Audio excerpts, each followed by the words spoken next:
Hello everyone, welcome back to my channel. তো আমরা এখন রেডি হয়ে এখানে আমি, আমার শাশুড়ি মা, বাবু আর ও ছিল গাড়িতে। আমরা এখন কোথায় যাচ্ছি? আমরা যাচ্ছি হচ্ছে আমার মাসির বাড়ি, আমার মার মুস্ততো বোনের বাড়ি। বিয়ের পর আমাদের প্রথম নিমন্ত্রণ ছিল ওদের বাড়িতে। ওদের বাড়ি ছিল উদয়পুরে। আর ওখানে যাওয়ার পথে আমরা একটু বাজারে নেমে কিছু জিনিস কেনাকাটা করলাম, টিফিন খেলাম। তো এখানে দেখো ছোলা বুট, ওগুলো খেলাম। এগুলো শেষ করে আমরা আবার চলে গেলাম আমাদের উদয়পুর বাড়িতে। আমার কিছু জিনিসপত্র নেওয়ার ছিল, ও বাড়িতে ছিল, তো ওগুলো নিয়ে আবার চলে গেলাম। আমাদের কুকুরটা অসুস্থ ছিল, তার জন্য কিছু ওষুধপত্র, শ্যাম্পু নেওয়ার ছিল। তো ও দোকান থেকে এগুলো নিয়ে তারপর দেখো এখানে কি সুন্দর সুন্দর কুকুর, কি কিউট বাচ্চাগুলো।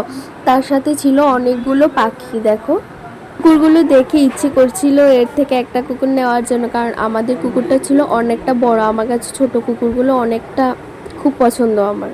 কথা বলতে বলতে আমরা চলে গেলাম মাসির বাড়ি। এখানে আসা মাত্র সবাইকে চা দিয়ে দেওয়া হলো ফার্স্টে, তারপর দিয়ে দেওয়া হলো অনেকগুলো পিঠে, অনেক রকমের পিঠে। এতগুলো পিঠে করা হয়েছিল, সবাই সবগুলো পিঠে খেতেও পারেনি। এবার এখানে চায়ের সাথে একটা আড্ডা জমে গেল, সবাই মিলে আড্ডা দিচ্ছে। আর এখানে আমি কিচেনে চলে এলাম কি কি রান্না হলো এগুলো দেখার জন্য। দেখো এখানে কি কি রান্না হলো। হচ্ছে চিকেন, একটাতে ছিল চিকেন, আরেকটার মধ্যে ছিল হাঁসের মাংস, তারপর মাছ, গুঁড়ো মাছ, বড় মাছ, মাছের ডিম, তারপর আর কি আমার ঠিক মনে নেই কি কি ছিল আইটেমে। হলো আমার একটা মামি, আর এটা হলো আমার মাসি, যে মাসির বাড়িতে আমি এসেছি ওই মাসি। তার লিগে আমার মামি চেষ্টা করতেছে শাখাটা যাতে খুললাম আমার বিয়ানি যাতে শঙ্খ শাখাটা যাতে পড়তে পারে। আচ্ছা, এক হাতে দিয়ে পড়ে দিছে, আর এক হাতে না। আমার বিয়ানিটা কেমন লাগে না আপনার?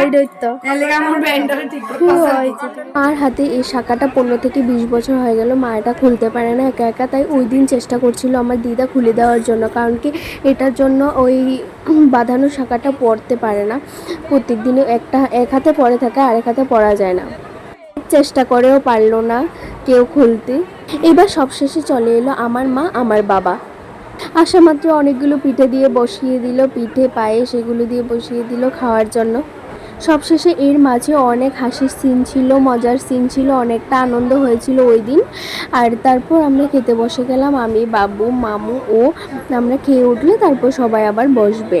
খাওয়া শেষ করে একটু রেস্ট করে আবার বেরিয়ে গেলাম বাড়ির উদ্দেশ্যে। দেখো সবাই চলে যাচ্ছে আমাদের এগিয়ে দেওয়ার জন্য, সবাই নিচে চলে এলো। কেউরই ইচ্ছে করছিল না আসার জন্য, সবাই একসাথে থাকারই ইচ্ছে করছিল, কিন্তু বিভিন্ন কারণে সবার সুবিধার্থে যেতে হচ্ছে। আর এদিকে দেখো আমার মামিও ব্লগ বানাচ্ছে, আমরা চলে যাচ্ছি।